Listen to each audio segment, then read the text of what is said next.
Hey guys, welcome to the Physio channel. In this video we're going to look at some advanced shoulder massage and soft tissue immobilization techniques that will aim to improve this movement, abduction, and this movement, external rotation. We begin with the patient lying on their front, and before I put any wax or emollient on, it's an opportunity just to mobilize through the thoracic spine. There's a few different ways of doing that. One is I can just press down through the spine, so from the back to front or posterior to anterior. And it does help as well if the patient relaxes and breathes out as I apply the downward pressure. I can put more force through that and do a proper manipulation, so breathing in and relax and breathe out. Also mobilizing through the costovertebral joint, so through those rib angles there, bringing the leg over to get some leverage, starts to lift the pelvis up. I can then hook underneath the pelvis and then press over the rib angles whilst pulling the pelvis towards me to mobilize through the ribs. The reason I'm doing this for the shoulder is the thorax and the thoracic spine provides a very important foundation for the shoulder, and extension of the thoracic spine is an important part of full shoulder elevation. So it's important to work on that as part of a treatment procedure. Now, I'm now going to do a general warm-up massage, a bit of petrissage over that area. I can get down onto the lats, do a bit more vigorous work and put a bit extra pressure into the lats there. Lightly skimming over the top of the shoulder blade, and then I'm going to come down and do some frictions down over the erector spinae. I'm mainly focusing on his right side, the one closest to the camera at the moment, just to keep this video concise and show the techniques fairly quickly. Okay, so I was using the palm of my hand there. Now I'm going to use the backs of my fingers and come down over like so. All right, now I've got to hand here one of these cups of rock pod myofascial decompression, and I can use that to pop over the back and mobilize the soft tissue and mobilize the underlying muscle and contractile tissue as well.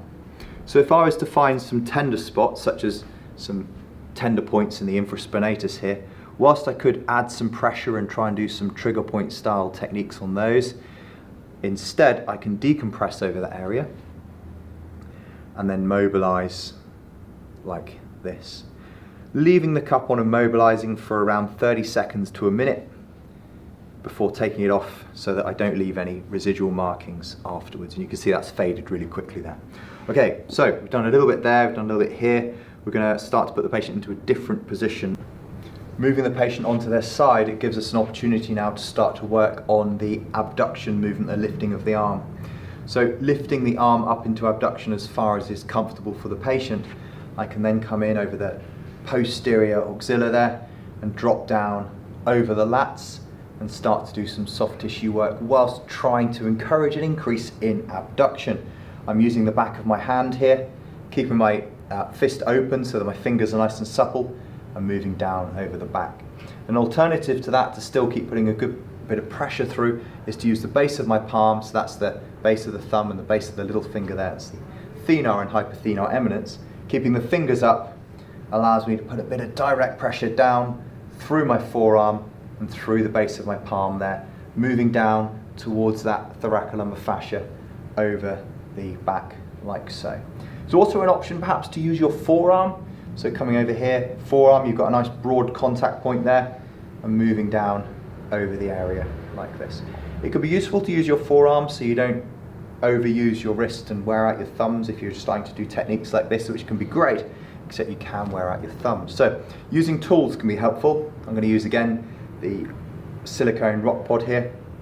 Pop that on there, pull the arm up into as much abduction as is comfortable, and then mobilize over the teres minor and teres major region there, and then drop that down and mobilize a bit further down over the muscle body of the latissimus dorsi, and mobilize over the lats a bit more. I can then move the pod away as I bring the arm up to me to create a shearing type of effect. And what I'm going to do now is turn around, so I'm facing you guys there, put one arm through between the patient's torso and their arm.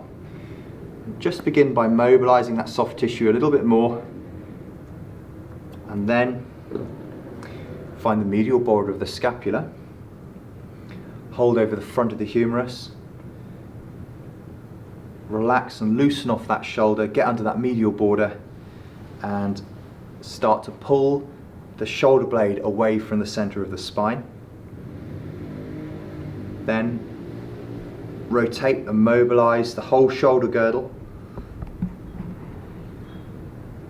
And then again, because we're trying to improve abduction, I'm going to lift the arm up into abduction whilst pulling that shoulder blade with me. So I'm encouraging that scapular rotation. Let's go through those again. A lift away from the center, mobilizing around in circles, and then pulling away from the center of the spine. These techniques can really help increase the abduction of the arm. So that's helping to increase the abduction of the arm. We'll have a look at that afterwards. But we also wanted to improve external rotation, which is a commonly limited movement. So how can we do that with soft tissue work? We know how to do that with exercises, using bands and resistance techniques, for example, but how can we do that with soft tissue work? Well, let me show you. Okay, so this is the internal rotation of the arm, and we're looking to try and improve external rotation of the arm. So bring the arm out into abduction as far as is comfortable for the patient, starting in internal rotation. Then the arm is supported on my thigh, and obviously I'm holding over the wrist there as well. With the other hand, I'm going to grab as much soft tissue as I can just below the glenohumeral joint, and I'm going to mobilize all of that soft tissue in as I then bring the arm out into external rotation. Massage into internal rotation as you pull the arm into external rotation. So you've got this opposing shearing force going on of your massage mobilizing the soft tissue in as you are passively rotating the arm out. And now if you've got the hang of that, we'll do that with, I can then use both hands. So I'm going to in and you rotate out. Good. And again, back to the beginning. Let me just grab a hold there. Both hands, you get a lot more soft tissue, a lot more purchase there. Get the patient to externally rotate. So you're bringing in some strengthening into this as well as some soft tissue shearing through there. And a few of those should make a difference to the available external rotation. Finally, to finish off, one of the classic ways of increasing shoulder range of motion using mobilization techniques is the assisted lift, or the mobilization with movement. So to do that, I put one arm through the armpit and place it over the front of the humerus there. And the other hand stabilizes the scapula. It needs to do that so that if I push back on the shoulder, the patient doesn't simply fall back towards me. But in addition to stabilizing and providing counter pressure, it can also help to rotate the shoulder blade as well. So let's have a look at what happens. A gentle glide on the anterior, asking the patient to lift their arm. A gentle anterior glide, mobilizing through the shoulder blade and helping the patient to lift their arm. Now, I was doing quite a lot of lift with the patient there, so what I'm going to do now is keep my arm down and you lift, and I'll help the scapula rotate. Okay. So it's an assisted lift. You've got a bit of posterior glide going on and also some assisted scapular rotation at the same time. If you do a set of repetitions, so you may do say 6 to 8 repetitions, then afterwards what you're looking for is an improvement in the active range of motion. Okay, so that was some of the advanced shoulder techniques. There's another video showing on the screen here of an advanced shoulder massage. You may wish to have a look at that one as well. Thanks for watching the Physio channel. See you in the next video.